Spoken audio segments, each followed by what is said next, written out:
Good afternoon, everyone. Thank you very much for joining this meeting. And indeed, thank you to everyone who, throughout the process of this project, have been so willing to contribute and provide feedback. For us, this has always been an important component of the project, was to reach far beyond our consortium. And I'm happy to see that so many people were willing to engage. And I think that this will also add to a really exciting and a much more relevant output than we could otherwise hope to achieve purely on our own. So as coordinator for eDNAqua-Plan, it's my pleasure to give you a lightning overview of what this project is about and what we hope to achieve with it. So the project goes towards a harmonized European DNA-based digital ecosystem. And so this was a project that was sponsored under a call that essentially asked for a consolidated approach to reference materials for eDNA technology. So what the project really aims to address is to how can we get these new tools that are DNA based really to bring them to bear in a time where we do face some serious challenges in terms of the health of our aquatic biodiversity. We do have a lot of strategic frameworks in place. In the case of Europe, we have the biodiversity strategy for 2030 as one amongst many others. At the international level, we have the Convention on Biological Diversity, which we also in Europe are responding to.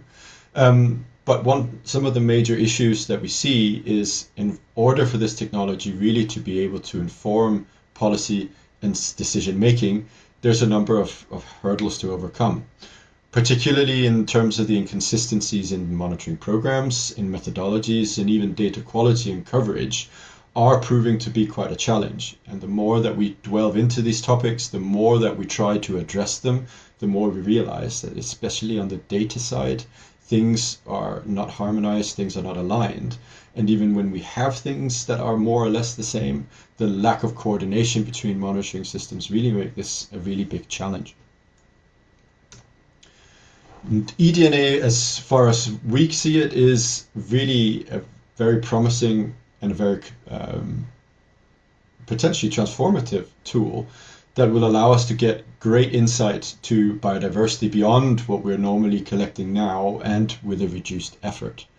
But this technology, of course, faces similar problems to other monitoring programs, is that it has started from bottom up. It has been very much a scientific approach to the start of it and wanting to understand what's happening, and it's now maturing towards becoming a broader used tool.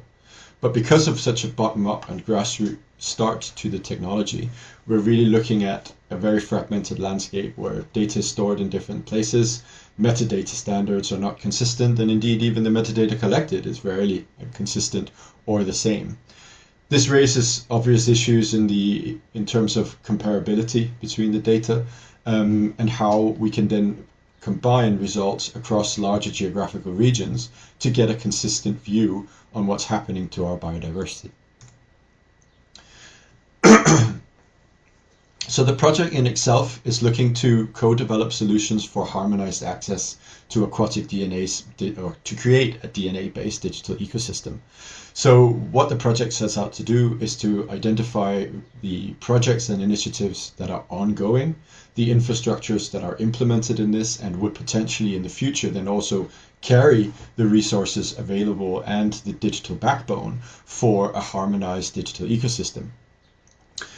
We're of course not the first people to attempt this. There is already a good amount of what some people call best practices, but good practices certainly about how to do this. And so rather than to start from scratch, we are doing an overview of what is there and what we think makes sense and what that can be combined in a meaningful way. Then to look at assessing the linkages and comparability across these infrastructures, how much can they actually work together? Where can we find easy solutions? Where can we harmonize things? Also because at this point, what we really want to do or to avoid is to create another thing, another database or organization that is going to take care of this, which is going to create another number of issues in themselves. But if we build on the existing infrastructure, we can move much more quickly. It'll be faster to implement, and of course the cost of it will be far reduced as well. So it's all very good to look at best practices and what's going on and what's available, but there's also the practicality of taking the recommendations that you find and seeing if it actually works. So an important component of this project has also been to test various ideas, to test various workflows to see whether they actually added up, whether they were practically implementable, particularly by the scientists who are already active in the field. Now, based on all this information collected, what we're moving towards then is the development of a roadmap for the implementation. And this is, of course, why we're here today as well, is to discuss this and how it can be improved. The project in itself is a €2 million project. We have a partnership consisting of 18 partners, which is consistent of predominantly academic partners, as well as a number of research infrastructures. And we're spread across 11 countries. We have a duration of 36 months, and we are now very much in the tail end of the project. We have to finish our recommendations and all our deliverables by the end of the summer. So we are very much now on the last sprint of the project, where we're trying to take in as much feedback as we can to adjust our recommendations.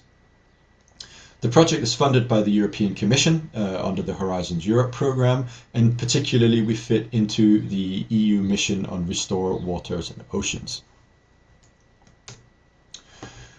Overall, what we hope to have at the end of the project is a number of, resources or recommendations that will take the form of, first of all, reports and guidelines, which will highlight best practices for things such as metadata standards, data repositories, and workflow harmonization.